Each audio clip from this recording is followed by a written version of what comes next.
ఆత్మబంధువులైనటువంటి బంధువులందరికీ నా చిన్న మనవి. మాధవానంద స్వామి యొక్క చరణాలను నమస్కరిస్తూ పరమ తేజ సంపన్నమైనటువంటి కాంతితో విరాజిల్లుతున్నటువంటి యోగాన్ని పొంది మనము మనమందుండబడేటటువంటి మంగళప్రదమైనటువంటి యొక్క ధర్మాన్ని ఉద్ధరించాలి. ఆత్మబాంధవులైనటువంటి బంధువులందరూ కూడా సదానంద మట్టిలో ఉండబడేటటువంటి యొక్క ఆత్మీయులందరూ కూడా పరమ సంతోషాన్ని పంచుకోవడానికి ప్రయత్నం చేస్తున్నటువంటి ధర్మం కోసం అయ్యి మనము మనలో ఉండబడేటటువంటి మంగళప్రదమైనటువంటి యొక్క ధర్మాధారాన్ని బట్టి మనమందరం నడుచుకోవాల్సినటువంటి యొక్క ధర్మాని కోసం అయ్యి మనం చేస్తున్నటువంటి సేవ ఎటువంటిది కదంటే, ప్రకృతి మనలో ఉంది, మనం ప్రకృతిలో ఉన్నాము అనేటటువంటి యొక్క సత్యాన్ని మర్చిపోలేనటువంటి యొక్క మార్గదర్శనాన్ని వెతుక్కొని వేగాంతంతో పరమ పూజ్యుల యొక్క పాదాల మీద మనం లగ్నం చేసుకొని మనమందరం కూడా సేవ చేయాలనేటువంటి ధర్మాన్ని ఉపయోగించుకొని నడుచుకోవాల్సినటువంటి కాబట్టి మనమందరం కూడా, ఎందుకంటే నేను హిందీలో మాట్లాడలేకపోతాను కాబట్టి కొంచెము గొప్ప తెలుగులోనే మాట్లాడతాను కాబట్టి పూర్తిగా మాట్లాడతాననేటటువంటిది కాదు, నాకు తెలిసినంత మాట్లాడుతున్నాను. ఆత్మీయ ద్వారా మనం నిర్ణయించుకున్నటువంటి భగవంతుని చింతిస్తున్నటువంటి ధర్మంలో భగవంతుని సమీపింపాలనేటటువంటి లక్షణాన్ని పొందేటటువంటి యోగ జ్ఞానంలో మనము మనమందుండేటటువంటి యొక్క ధర్మ విధిగా ఉపయోగించుకొని నడుచుకోవాల్సినటువంటి యొక్క లక్షణం ప్రతి శిష్యుల హృదయంలో ఉండేటటువంటి యొక్క భాగ్యం. కాబట్టి ఈ భాగ్యాన్ని మనమందరం కూడా ఆ పరమ సంతోషంతో అందుకోబడాలి అనేటటువంటి యొక్క లక్షణం మనందరిలో ఉంటే ఆశ్రమం వైభోగంగా ఉంటుంది. ఎన్ని కాలాలంటే కూడా ఆశ్రమం వైభోగంగా లేదా అనుకుంటే ఉంది, కానీ ఎంత ఉంది అనేటటువంటి దాన్ని తెలుసుకోవాలి. మనస్సు ఇంత ఉంది, ఆ మనస్సు ఇంతగా ఉండేటటువంటి యోగాన్ని మనం అందరం పొంది ఆ యోగ జ్ఞానం ద్వారా సేవ చేయగలిగేటటువంటి లక్షణం ఉంటే మాధవానంద స్వామి యొక్క చరణాల విధములను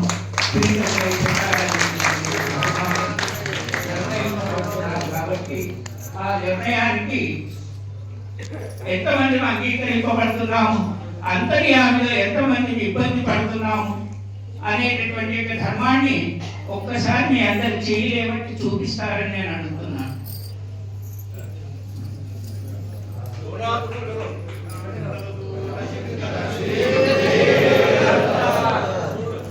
ఆత్మబాంధవులారా, పరమ సంతోషం కోరడానికి కోసమై పరిపూర్ణమైన ప్రకాశాన్ని వికసింపజేసుకోవడానికి కావాల్సినటువంటి ధర్మం. గురువు ఎందుకు కావాలి మనందరికీ అంటే, రుకారం అనే అంధకారాన్ని పొడగొట్టి రుకారం అనే ప్రకాశాన్ని వికసింపజేయబడేటటువంటి యొక్క లక్షణాన్ని గోచరి మనమందరం సేవ చేసుకొని ఆ సేవలో మనమందరం భాగ్యులం కావాలని మనం అనుకున్నటువంటి యొక్క మార్గానికి ఆదర్శనాన్ని పొందేటటువంటి లక్షణము ఎలాంటి మలినము లేనటువంటి యొక్క లక్షణంగా కోరుకుంటే నేను మాధవానంద స్వామి యొక్క చరణాల మీద మనం నమస్కరించుకోవాలని ఎందుకోసం కోరుకోవాల్సి వచ్చింది. ఇంతకాలం ఈ సదానంద పీఠంలో ఎంతమంది పుట్టామో, ఎంతమంది అంతమయ్యామో ఇప్పటి వరకు మనకు తెలియదు. కాబట్టి ఈరోజు మనం అందరం ఉన్న వాళ్ళం అందరం కూడా సదానంద పీఠంలో ఉన్నటువంటి లగ్న సత్యాన్ని తేలికపరచుకోవాలనేటటువంటి ధర్మం కోసం అయ్యి మాధవానంద స్వామిని పరిపూర్ణమైన తేజంలో ప్రకాశిస్తున్నటువంటి ధర్మానికి సదానంద పీఠానికి అర్హుడైనటువంటి వానిగా కోరుకోవాలనేటటువంటి లక్షణాన్ని ఎందుకు కోరుకోవాల్సి వస్తుంది కదా అంటే, స్వామివారు తన సన్యాస దీక్ష తీసుకునే సమయంలో ఎన్నిటితో త్యాగం చేసి ఎన్నిటినో విస్తరించి తనలో ఉన్నటువంటి నగ్న సత్యాన్ని తేలికపరచుకోవాలనేటటువంటి ప్రయత్నంతో తను తాను ఒక క్షణంలో యోచింపబడి ఆ యోచనలో ఉన్నటువంటి ఒక లక్షణానికి ఆదర్శకుడైనాడు కాబట్టి ఆ ఆదర్శంలో ఉన్నటువంటి యొక్క త్యాగము అందరికీ రాదు. కాబట్టి తనకు వచ్చింది ఆ త్యాగాన్ని ఉపయోగించుకొని జీవనయానం చేస్తున్నాడు అనేటటువంటి ధర్మాన్ని గ్రహించేటటువంటి దానిలో మొట్టమొదటిలో మాధవానంద స్వామిని ఎందుకు కోరుకుంటున్నాం కదంటే గురువు అనే లక్షణానికి రూపం లేదు అంటున్నాను నేను. మీ అందరు ఏమంటున్నారో తెలియదు. తనకు మతం లేదు అంటున్నాను, తనకు జాతి భేదం లేదు అంటున్నాను, తనకు ఉండదు అనేటటువంటి ధర్మము పురాణము శాస్త్రము చెప్తున్నటువంటి విధాతగా చెప్పినటువంటి లక్షణానికి మీ అందరితో గుర్తు చేస్తున్నాను. తనకి ఇటువంటి ఎన్ని ఆశ్రమాలున్నా, ఎంతమంది శిష్యులున్నా, ఎంతమంది భక్తులున్నా, ఎటువంటి వారైనా వారి దర్శనార్థమై వచ్చినటువంటి వాళ్ళు ఎంతమంది ఉంటారు. కాకపోతే సదానంద పీఠానికి పీఠాధిపతిగా కోరుకుంటున్నాను కాబట్టి దయచేసి గురుదేవుడు నాకు సెలవిస్తారని నేను అనుకుంటున్నాను. కాబట్టి నేను ఒక దాసిగా అడుగుతున్నాను. నేనేదో గొప్పవాడిగా అడగడం లేదు, నేనేదో గొప్ప పనులు చేస్తున్నాను అనేటటువంటి దానికోసం కోరుకోవడం లేదు. కాబట్టి గురువుగా ఆశ్రమంలో ఉండబడేటటువంటి ధర్మం ఏదైతే ఉంటుందో దానికి ప్రతివాడు, ఒక పిచ్చివాడు కూడా వస్తాడు ఇక్కడికి, కానీ మంచివాడు వస్తాడనేటటువంటిది కాదు, తర్వాత మంచిగా మాట్లాడటం అనేటటువంటిది కాదు. గురువు ముందు ఏదో తెలిసి తెలియనటువంటి భాష మాట్లాడేటటువంటి ధర్మం ఏర్పడతారు. ఆ సమయాల్లో గురుదేవుడు దయగలించి ఆ దాసిని కరుణించగలిగేటటువంటి యోగ్యతను ప్రసాదించాలనేటటువంటి ధర్మాన్ని కూడా కోరుకుంటున్నాను. ఎవరు ఏం మాట్లాడతారో, ఎవరికి ఏమొస్తారో, ఎవరికి ఏ భాషతో మాట్లాడతారో ఎవరికి ఎవరు చెప్పలేరు. కాబట్టి గురుదేవుడు దయామయుడై కరుణించాలనేటటువంటి ధర్మం కోసం గురు మా పట్ల దయగలించి వారు పీఠాధిపతిగా కావాలనేటటువంటి ధర్మాన్ని పదే పదే పదే కోరుకుంటున్నాను. నేను ఎందుకు కోరుకోవాల్సి వచ్చింది అంటే ఈ ఇబ్బందిని అనుభవించాను కాబట్టి ఇక్కడ జరుగుతున్నటువంటి ధర్మానికి అనేక వ్యతిరేకాలు కలిగినాయి కాబట్టి ఎన్ని కాలాలు దీనికోసం అనేక విధానాలు ఏర్పడ్డాయి. ఆత్మబాంధవులారా, మనం ఇచ్చి గురుదేవుని కూర్చుండబెడదామని ఒక్కసారి మీ చేయలేమండి. మనమిచ్చి ఏమిచ్చి ఎందుకు నిలబెట్టారో మీకే తెలియాలి, నాకు తెలియదు. మనమిచ్చి గురుదేవుని పీఠాధిపతిగా ఉంచాలనేటటువంటి ధర్మాన్ని కోరుకుంటున్నాను. నేను ఎందుకు ధర్మాన్ని కోరుకుంటున్నాను? ఎందరో మహానుభావులు ఉన్నారు. స్వామివారిని నేను ఆ రోజుల్లో అడిగాను, స్వామి ఎవరికైనా ఒకరికి పీఠాధిపతి పేరు చెప్పండి స్వామిజీ అని అడిగాను. వరానంద స్వామి 2 చేతులు పెట్టి ఇక్కడ పెట్టను రవి పంతులు అని ఉంటాడు వేద, ఆయన ఉన్నప్పుడు ఆ ఐక్యమైనప్పుడు పవిత్రమైనటువంటి యొక్క లక్షణాన్ని కోరుకుంటూ కృష్ణానంద స్వామి ఉన్నాడు, వారికి చెప్పండి. సుధాకర్ పంతులు గారు ఉన్నారు, వారి పేరు చెప్పండి. ఎవరి పేరైనా ఒక్క మాట మీ నోటి నుండి చెప్తే వారిని పీఠాధిపతి చేస్తున్న వరణానంద స్వామి యొక్క పాదాలను పట్టుకొని ఎంతో అవస్థలో ఉన్నటువంటి సమయంలో ఏడ్చాను కూడా. స్వామీజీ, ఈ మాట మీరు ఎప్పుడైనా నాకు మాట ఇస్తారని అనుకుంటున్నాను, ఒక్క మాట నువ్వు చెప్పండి, చెవులో వింటానన్నా.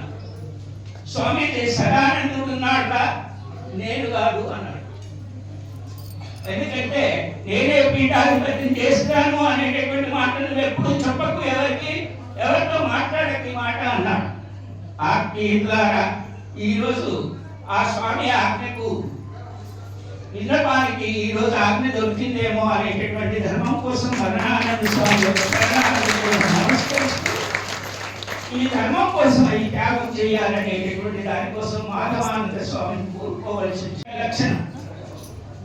ఎందుకంటే తండ్రికి తనయుడు కావాలనేటటువంటి ధర్మం ప్రతి వారి హృదయంలో ఉండేటటువంటి యొక్క ధర్మం కాబట్టి మాధవానంద స్వామి మదనానంద స్వామికి దీక్ష ఇచ్చి నువ్వు ఇక్కడనే ఉండురా అని చెప్పిందనగా నాకు మదనానంద స్వామి అనేది ఎప్పుడైనా ఏం చేస్తున్నారు స్వామిజీ అంటే నన్ను ఇక్కడనే ఉండమన్నాడు దీక్ష ఇచ్చి అని మాట తీసుకున్నాడు. 2 కళ్ళు లేనటువంటి అమోది, కానీ తనలో ఉన్నటువంటి జ్ఞానతేజం ఎటువంటిది కదా అంటే ఎవరికి అందనిది, ఎవరితో పొందనిది, ఎవరి చేతులు లేనిది తన మనస్సుకి తినకు ఆ కార్యక్రమం అప్పగిపాడు. బంధువులారా, ఎంతటి భాగ్యమో మరణానంద స్వామికి దొరికినటువంటి పుణ్యఫలం. ఆ మాటను ఒప్పుకొని గురుదేవా మీ ఆజ్ఞని శిరసా వహిస్తాననేటటువంటి ధర్మాన్ని చెప్పినటువంటి సద్గురుమూర్తి యొక్క చరణారవిందములను ఇంతకాలం ఇలా గడిపాడు తప్ప ఇంకేమి చేయలేకపోయాడు. బంధువులారా, ఈ బంధం నుండి విముక్తులం కావాలనేటటువంటి ధర్మం కోసమే మనకు గురువు కావాలి. ఇక్కడ ఉండేటటువంటి ఏమైనా కోరుకుందామనేటటువంటి సమయానికి కోరికలు నెరవేరేటటువంటి యొక్క ధర్మం అయితే ఇక్కడ ఉండదు. కోరికలు నెరవేర్చుకునేటటువంటి ధర్మం ఉండదు అనేటటువంటి సత్యాన్ని మీ అందరితో చెప్పబడుతున్నాను. కాబట్టి కోరికలు నెరవేరే కానీ గురు కృప కావాలి. ఈ జన్మ ధరించడానికి గురుదేవుని యొక్క కృప అనేటటువంటి వస్వ మన అందరికీ కావలసింది. అది రూపం లేనిది.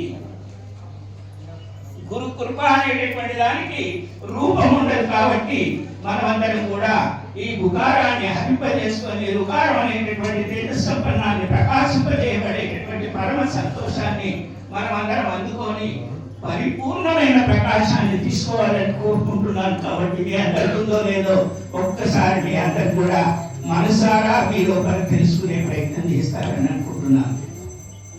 ఇటువంటి పుణ్యఫలం మనకి ఇంకా దొరకదు. ఈ సమయం మళ్ళీ రాదు. కాబట్టి ఈ సమయం ఇప్పుడే మాధవానంద స్వామి మాకు ఇచ్చి నేను నిశ్చయుణ్ణి అనేటటువంటి సత్యాన్ని మా అందరికి భక్తుల హృదయంలో నింపుతాడనేటటువంటి ధర్మాన్ని కోరుకుంటున్నాను. ధర్మమే కావాలి. ఇంకా నాకు ధర్మం కంటే వేరే వస్తువు అవసరం లేదు.